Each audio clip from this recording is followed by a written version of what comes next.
We're a combined city-county government, and that actually is a challenge, and I'll talk about that a little bit later. We've got an urban boundary, and what that means is that we cannot expand beyond that, and we're doing that for one reason, to preserve the horse industry, the equine business. That is our signature business. That's what brings in the revenue to the city and then also to the state. So we really have three groups. We've got a very, very dense and getting denser city.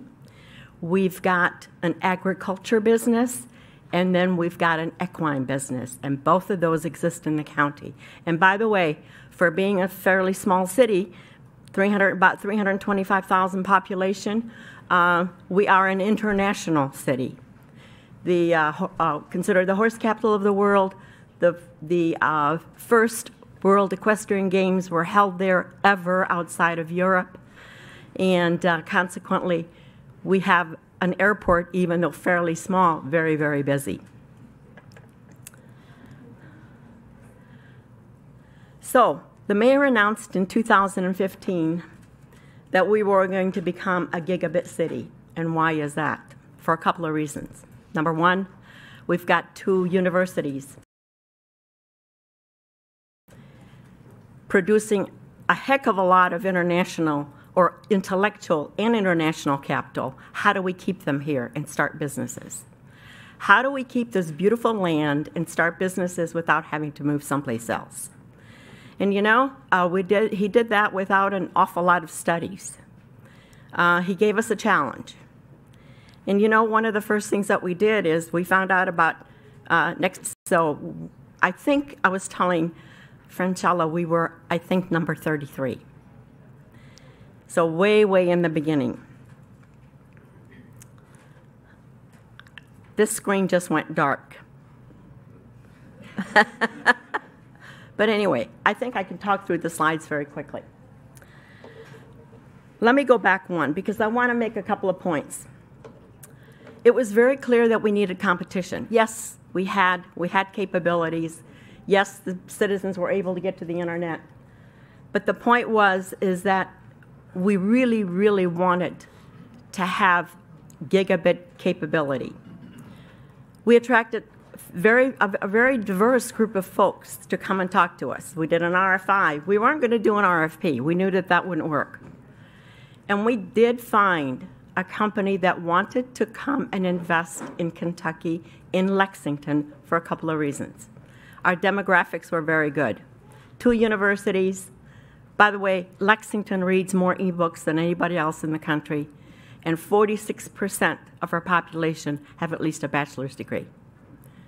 Now, it's quite different in the county, and I'll talk about that in a minute. So what we did is we actually awarded MetroNet a telecom franchise with certain conditions. So let me talk about the conditions, because you've talked a lot about digital inclusion. You can't have digital inclusion if you don't have the infrastructure, and we're starting at the infrastructure. And in our infrastructure telecom discussions, we said you can't choose and pick. You got to build out the entire city. I know you can't do the county. The county is not dense, and that's another challenge, but you can do the city. We are now 2.5 years into a proposed, about 2 years into a proposed 4-year build. And by the way, folks, we'll be done in mid-year. We will have passed 100,000 homes in Lexington. So let me move on, because we believe that now we have to really, let me go back one, because I do want to talk a little bit more about this journey. What do we do about the county? The distances between farms sometimes is 10 miles. No poles. We don't own any electric poles. The city has no utility. So we're kind of starting from the bottom in terms of attracting. We have 17 counties, of which Lexington is the largest, Fayette County is the largest, 17 counties banded together to look to see what we can do from a regional basis. We have just issued an RFI, not with any stipulations, but only with the conditions to come and talk to us. because we believe that this is going to be multiple solutions.